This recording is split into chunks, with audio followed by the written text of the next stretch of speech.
Hello and welcome to Bhopal banking classes. आज हम लोग जीआईबी पेपर 4 यानी detail banking and wealth management new syllabus के हिसाब से मॉड्यूल बी का यूनिट 2 का पार्ट 2 करेंगे। इसका नाम है प्रोडक्ट डेवलपमेंट प्रोसेस पार्ट 2। इसमें हम लोग सबसे पहले केवाईसी या नो योर कस्टमर फॉर्म्स के बारे में देखेंगे। जो केवाईसी फॉर्म्स हैं पार्ट 1 में हम काफ़ी कुछ डिस्कस कर चुके हैं, डिपॉजिट और बेसिक सेविंग बैंक डिपॉजिट वगैरह, तो आप लोग जाके उसको गो थ्रू कर सकते हैं। केवाईसी फॉर्म्स जो हैं उसके बारे में जैसा कि बताया गया है कि जब अकाउंट होल्डर जब अकाउंट खोलेगा तो उसके साथ में उसको देना पड़ेगा। उसके बाद as per the risk category हर 3 साल पे, 5 साल पे, 1 साल पे या 10 साल पे दोबारा देना पड़ता है। ठीक है, ये एज ए एनेक्चर रहता है अकाउंट ओपनिंग फॉर्म के साथ ही। ये बेसिकली कस्टमर के हर एक डायमेंशन के बारे में बैंक को इन्फॉर्म करता है या रिक्वायर्ड इन्फॉर्मेशन देता है, जिससे कि बैंक अपने कस्टमर को पूरी तरह जान सके।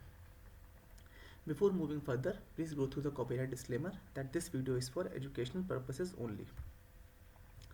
जो इम्पोर्टेंट डिटेल्स केवाईसी फॉर्म में देने होते हैं वो क्या क्या होते हैं? कस्टमर का नाम, पता, पैन या ten number, detail of spouse, father, बच्चों का, सन और डॉटर का, टाइप ऑफ अकाउंट कैसा है, सेविंग है, करंट है, टर्म डिपॉजिट है, लोन है, एज कितना है, 20 है, 21 से 40 सब क्राइटेरिया एज का लिमिटेशन वो रहता है। इसके बाद ऑक्यूपेशन क्या है उनका, सर्विस क्या करते हैं, प्रोफेशन है, एजुकेशन क्वालिफिकेशन क्या है, नेशनलिटी, अकोमोडेशन, ये सब चीज़ें उसमें रहती हैं। इसके अलावा वो कौन सा व्हीकल यूज़ करते हैं, मतलब टेलीफोन की डिटेल्स वगैरह रहते हैं। ठीक है, इसके अलावा क्रेडिट कार्ड वगैरह क्या यूज़ कर रहे हैं, उसके क्या डिटेल्स हैं, सोर्सेज ऑफ फंड्स क्या हैं, सैलरी से आता है, बिजनेस से आता है, एनुअल इनकम कितनी है, पासपोर्ट या अदर डॉक्यूमेंट्स की डिटेल, कहाँ कहाँ फॉरेन कंट्री विजिट किया है पिछले 3 साल में, ये सब चीज़ें उसमें केवाईसी में बेसिकली रहती हैं। इसके बाद बात करते हैं क्रेडिट प्रोडक्ट्स के बारे में। क्रेडिट प्रोडक्ट्स को बेसिकली दो पार्ट में डिवाइड किया गया। एक है ट्रेडिशनल क्रेडिट स्कीम और दूसरा है market oriented new credit schemes.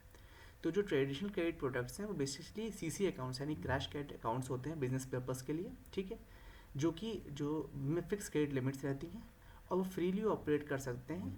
कुछ उसमें स्टिपुलेशंस रहते हैं, जैसे कि ओडी स्कीम हो गया, ओवरड्राफ्ट स्कीम वगैरह हो गया। ये सब शॉर्ट पीरियड ऑफ टाइम के लिए क्रेडिट उपलब्ध करा देते हैं बिजनेस पर्पज़ के लिए। रिटेल क्रेडिट प्रोडक्ट्स में क्या क्या प्रोडक्ट्स होते हैं? Home loan, auto loan, personal loan, credit card, other retail loans, ये सब आते हैं आपके रिटेल क्रेडिट प्रोडक्ट्स में। अदर सर्विसेज में बताया गया है, अदर सर्विस कैटेगरी में, कि ऐसी सर्विसेज जिसमें डिपॉजिट या क्रेडिट स्कीम के अलावा अलग अलग से जो ग्रुप करी जा रही हैं वो अदर सर्विसेज में काउंट होती हैं। ठीक है, अदर सर्विसेज को इन्होंने रेमिटेंस और अदर फी बेस्ड सर्विसेज में आगे डिवाइड कर दिया है। रेमिटेंस में क्या क्या आ जाएगा? जो भी ड्राफ्ट है, चेकबुक्स हैं, नेफ्ट, आरटीजीएस, ठीक है, ये सब आ जाएंगे रेमिटेंस सर्विसेज में। और फी बेस्ड सर्विसेज में क्या आएगा? Collection of cheque, safe deposit lockers हो गए, स्टैंडिंग इंस्ट्रक्शंस या एसआईज जो होते हैं, वो सब चीज़ें जो हैं जो कि पीरियोडिक बेसिस पे यूज़ हो रही हैं वो अदर फी बेस्ड सर्विसेज में आ जाएंगी। इसमें लॉकर वगैरह भी आएगा। अदर सर्विसेज में दूसरा ऑप्शन रहता है नॉन फंड बेस्ड का, जिसमें आपका क्या आता है? Letter of guarantee, letter of credit, co acceptance of bill या डिस्काउंटिंग ऑफ बिल, ये सब किस में आता है? अदर सर्विसेज में आता है, लेकिन नॉन फंड बेस्ड रहता है। जो नया प्रोडक्ट है उसके डेवलपमेंट के लिए स्टेजेस बताई गई हैं। किस किस होता है? पहले होता है जनरेटिंग न्यू प्रोडक्ट आइडिया। सबसे पहले एक नया आइडिया जनरेट होता है। ठीक है, फिर उस आइडिया की स्क्रीनिंग करी जाती है, फिर उसका कॉन्सेप्ट टेस्ट होता है, फिर बिजनेस और मार्केट एनालिसिस देखी जाती है उसके बाद, और उसके बाद जो प्रोडक्ट डेवलपमेंट होता है वो मार्केट में भेजा जाता है और कमर्शलाइजेशन होता है, यानी उसका व्यापार शुरू होता है। ये तरह से इन्होंने प्रोसेस बताया है कि किस तरह से नया प्रोडक्ट डेवलप होता है। थियोडोर लेविट के अनुसार जो प्रोडक्ट मैनेजमेंट है उसके उन्होंने 4 लाइंस बताई हैं: generic product, expected product, augmented product और पोटेंशियल प्रोडक्ट। प्रोडक्ट पॉलिसी जो है वो प्रोडक्ट मैनेजमेंट का एक बहुत मेन पार्ट प्ले करता है। जो मार्केटर है, जो भी मतलब मेन मार्केट कर रहा है, वो उसको डिसाइड करना होता है कि किस प्रोडक्ट को उसे किस सेगमेंट को ऑफर करना है। सबसे इम्पॉर्टेंट चीज़ है भाई, आप अगर इनकम लेवल किसी का 1 लाख से बिलो 1 लाख पर एनम है और आप उसको कार का सेगमेंट ऑफर कर रहे हैं, कार का प्रोडक्ट ऑफर कर रहे हैं, लोन ऑफर कर रहे हैं, तो ऑब्वियसली यूज़फुल नहीं है। लेकिन जिसका जो आपका या कोई HNI है, हाई नेटवर्क इंडिविजुअल है, उसको आप अगर कोई मिडिल क्लास कार ऑफर कर रहे हैं जिसकी कीमत 5 लाख, 10 लाख, 15 लाख है, तो भी बेकार है ना।